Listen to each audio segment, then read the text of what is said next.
আসসালামু আলাইকুম। আজকে ঠান্ডা একটা ডেজার্ট শেয়ার করছি, যেটা খুব ইজিভাবে বানানো হয়ে যায় আর খেতেও খুব মজার। আর সেই সাথে এই ডেজার্টটা পরিবেশন করার পর দেখতেও অনেক সুন্দর লাগে। সহজে বানিয়ে ঠান্ডা ঠান্ডা পরিবেশন করতে পারেন। আশা করছি আজকের এই সহজ ডেজার্ট রেসিপি ভালো লাগবে সবার কাছে। চলুন ঝটপট ডেজার্টটা তৈরি করে ফেলি। ডেজার্ট তৈরির জন্য লাগবে আমাদের পাউরুটি। এখানে 5-6 পিস পাউরুটি স্লাইস নিয়েছি। সাইডের যে ব্রাউন অংশটা আছে ওইটা কেটে তারপরে গুঁড়ো করে নিতে হবে। আমি ব্লেন্ডারে দিয়ে গুঁড়ো করেছি। গুঁড়ো করা হয়ে গেছে।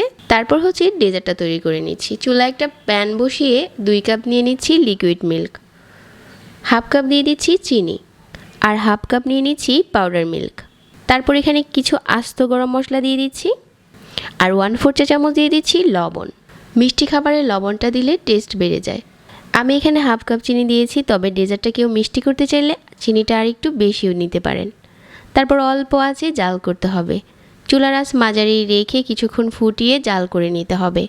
যখন এই মিল্কটা কিছুটা ঘন হয়ে যাবে, তারপর এখানে বাকি উপকরণগুলো দিয়ে দিতে হবে। আর যে গরম মশলাগুলো দিয়েছিলাম এগুলো এখন উঠিয়ে নিতে হবে।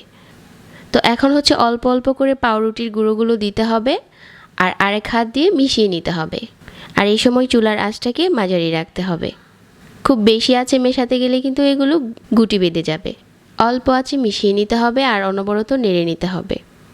সবগুলো পাউরুটির গুঁড়া যখন মেশানো হয়ে যাবে, তারপর মিডিয়াম আঁচে আরও কিছুক্ষণ জাল করতে হবে, যাতে এই মিশ্রণটা পুরোপুরি ঘন হয়ে যায়। মিডিয়াম আঁচে বেশ কিছুক্ষণ জাল করে নিয়েছি, আর এখন এই মিশ্রণটা অনেকটাই ঘন হয়ে গেছে। তারপর এখন চাইলে আপনারা বাদাম কুচি, কিশমিশ কুচি এগুলোও মেশাতে পারেন, আর ফ্রেশ কোরানো নারকেল দিয়ে দিতে পারেন। আমি এখানে ড্রাই কোকোনাট দিয়ে দিচ্ছি 1/4 কাপ। ফ্রেশ কোকোনাটটা দিলে খেতে আরও বেশি ভালো লাগবে। আবারও মিশিয়ে নিচ্ছি, আর এখন চুলাটাকে বন্ধ করে দিচ্ছি। এই মিশ্রণটা কিছুটা ঠান্ডা করে নিচ্ছি এখন। তারপর নিয়েছি এখানে একটা কাচের বাটি। এই মিশ্রণটা এখন বাটিতে ঢেলে নিচ্ছি, আর ডিপ ফ্রিজে রেখে ঠান্ডা করে নিচ্ছি 4 থেকে 5 ঘন্টার জন্য, যাতে খুব ভালো করে জমে যায়। 5 ঘন্টার মতো ডিপ ফ্রিজে রাখার পর এই ডেজার্টটা এখন তৈরি হয়ে গেছে। আর এখন পছন্দ মতো কেটে পরিবেশন করার পালা। একটা সাইড থেকে উঠিয়ে নিচ্ছি। যখন কিছুটা ঠান্ডা ছাড়তে শুরু করবে, আর এই ডেজার্টটা খেতে খুব ভালো লাগে।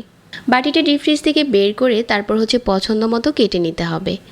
এই ডেজার্টটা ঠান্ডা ঠান্ডায় পরিবেশন করতে বেশি ভালো লাগে। সাজিয়ে নেওয়ার পর উপরে কিছুটা বাদাম কুচি আর কিশমিশ দিয়ে সাজিয়ে নিতে পারেন। আমি 2 রকমের বাদাম কুচি আর চেরি দিয়ে সাজিয়ে দিয়েছি। এখন দেখতে খুব সুন্দর লাগছে। যারা ঠান্ডা ডেজার্ট খেতে পছন্দ করেন, আজকের রেসিপি অবশ্যই ভালো লাগবে।